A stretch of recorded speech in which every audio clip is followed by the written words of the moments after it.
నమస్కారం అండి. నేను డాక్టర్ మోహ శ్రీనివాస్ మాట్లాడుతున్నానండి. నేను కార్డియాలజిస్ట్ని. బీపీ ఉన్నవాళ్ళు ఉప్పు తినకూడదు.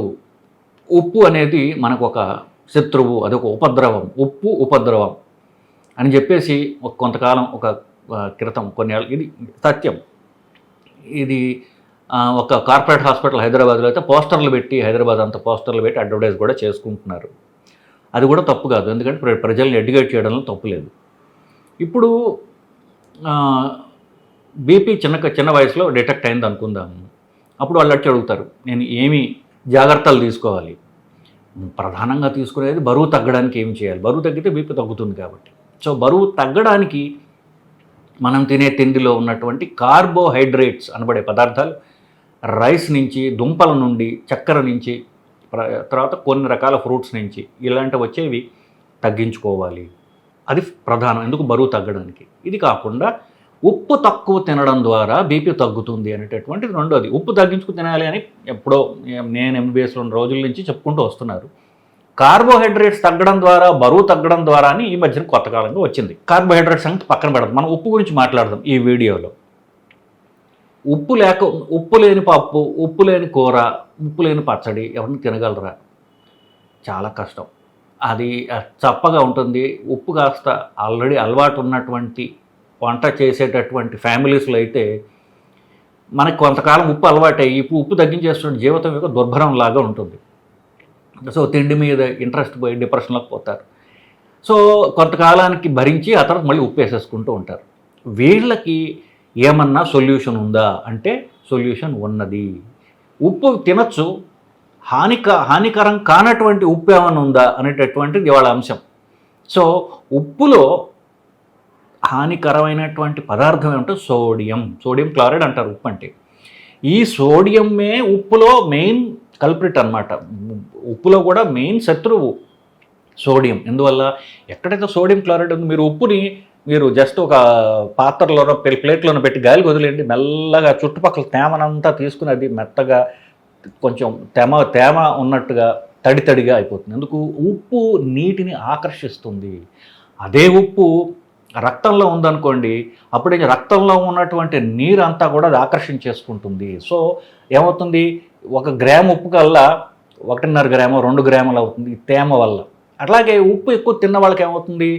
రక్తంలో ఉప్పు నీటిని పెంచుతుంది. సో ఎక్కువ అయితే ఉప్పు నీరు కలిసి వాల్యూమ్ పెరుగుతుందో అప్పుడు బ్లడ్ ప్రెషర్ పెరుగుతుంది. సో దీనికి రివర్సల్ ట్రీట్మెంట్. ఉప్పు తగ్గిస్తే బీపీ తగ్గుతుంది. ఇది సింపుల్. ఇంకోటి నేను చెప్పినట్టు బరువు తగ్గడం ఒకటి. సో ఈ ఉప్పు అలవాటైన వాళ్ళు ఈ సోడియం క్లోరైడ్ లేనటువంటి స్పెషల్ సాల్ట్లు ఉన్నాయా, అవి తింటే ఉప్పు తిన్నట్టు ఉంటుంది, కాస్త మాకు హానికరం కానట్టు కూడా ఉంటుంది అంటే అలాంటి కరెక్ట్ లో సోడియం ఉప్పు, తక్కువ సోడియం ఉన్నటువంటి ఉప్పులు వచ్చాయి. దాన్ని లో సోడియం సాల్ట్. ఎన్ఏ అంటే సోడియం అనమాట. అంటే లో సోడియం అని. లోనా అనేటటువంటి పేరు మీదే ఒక ఉప్పు ఉన్నది. టాటా కంపెనీ పేరు మీద కొన్ని లో సాల్ట్ ఉప్పులు ఉన్నాయి. ఇంకా 2-3 హిమాలయ అని అట్లాంటి వాళ్ళు కూడా లో సోడియం సాల్ట్ అనేవి తయారు చేశారు. ఎప్పుడైతే సోడియం క్లోరైడ్ పెరిగితే, ఇప్పుడు తెల్ల ఉప్పు ఉంటుంది చూసారా, అది ఎంత తెల్లగా ఉంటే అంత ఉప్పగా ఉంటుంది. ఎందుకు? దాంట్లో సోడియం క్లోరైడ్ ఎక్కువ ఉంటుంది, దాన్ని శుద్ధి చేయబడినటువంటిది. నల్ల ఉప్పు, ఎర్ర ఉప్పులు అంత సోడియం క్లోరైడ్ ఉండదు. దాని మిగతా అన్ని మిశ్రమాలు ఉంటాయి, మిశ్రమైనటువంటి సాల్ట్స్ ఉంటాయి. సో తక్కువ ఉప్పగా ఉంటుంది అది.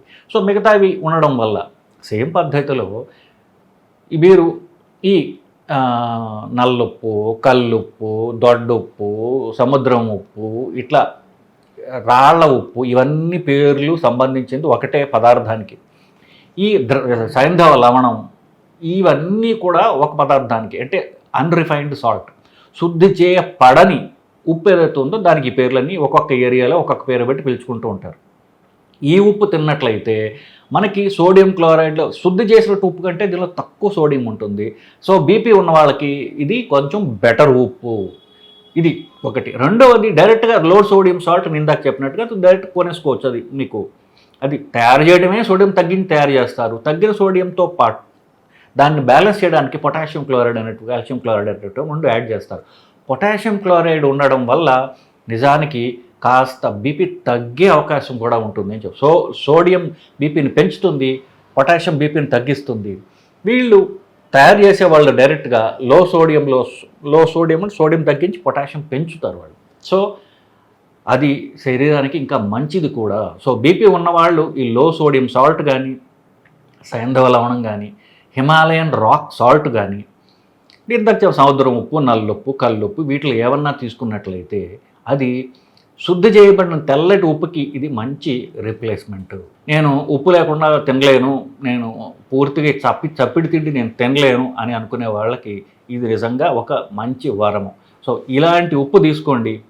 కొంచెం అంత ఉప్పగా ఉండకపోయినప్పటికీ కూడా బట్ మీకు రుచి కొంచెం ఇంప్రూవ్ అవుతుంది. మీ తిండి మీరు కాస్త ఎక్కువ ఎంజాయ్ చేస్తారు. ఎందుకు? వంటల కార్యక్రమాలు చూసారనుకోండి, అంతా చేసి ఉప్పు వేస్తారు వాళ్ళు. చివరికి ఉప్పు ఏమంటారు తెలిసిన?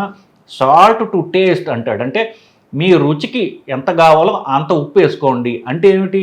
రుచికి ఉప్పు ముఖ్యము, ఉప్పు వేసుకోకపోతే రుచే లేదు అని వాళ్ళు చెప్పకనే చెప్తున్నారు దాంట్లో. సో ఉప్పు లేకపోతే రుచే లేదు కాబట్టి చప్పిడి కూడు అంటారు. కాబట్టి ఉప్పు వేసుకోండి. High sodium salt, refined salt, తెల్లటి మల్లెపూ లాంటి ఉప్పు కంటే కూడా ఇట్లాంటివి వేసుకోవడం ద్వారా మీరు తిండిని కాస్త మీరు ఎంజాయ్ చేయగలుగుతారు. సో తద్వారా మీరు కొంచెం మీ జీవితం మీద విరక్తి కాస్త తగ్గుతుంది. ఎందుకు? తిండి లేకపోతే శరీరం ఏమనుకుంటుంది, నాకు ఏదో నాకు ఆనందం ఇచ్చేటటువంటివి తీసేయబడ్డాయి అనేటటువంటి ఒక అన్కాన్షియస్ ఫీలింగ్లో ఉండకుండా మీరు మీ తిండిని ఎంజాయ్ చేయగలుగుతారు. సో టాటా లో సోడియం సాల్ట్, తర్వాత ఇంకా కొన్ని 2-3 కంపెనీస్ ఉన్నాయి, హిమాలయన్ లో సోడియం సాల్ట్ అని, ఇట్లా ఇంకా కొన్ని ఏవో నాకు గుర్తులేదు. ఇవి మీరు కొనుక్కుని సాల్ట్కి సబ్స్టిట్యూట్ కింద మీరు వాడుకోవచ్చు అని చెప్పడానికి ఈ వీడియో చేస్తున్నాను. మీకు ఈ వీడియో ఉపయోగపడిందని నా విశ్వాసం. కింద ఉన్నటువంటి మోవా శ్రీనివాస్ అఫీషియల్ ఛానల్కి మీరు లైక్ చేసి సబ్స్క్రైబ్ అవ్వండి.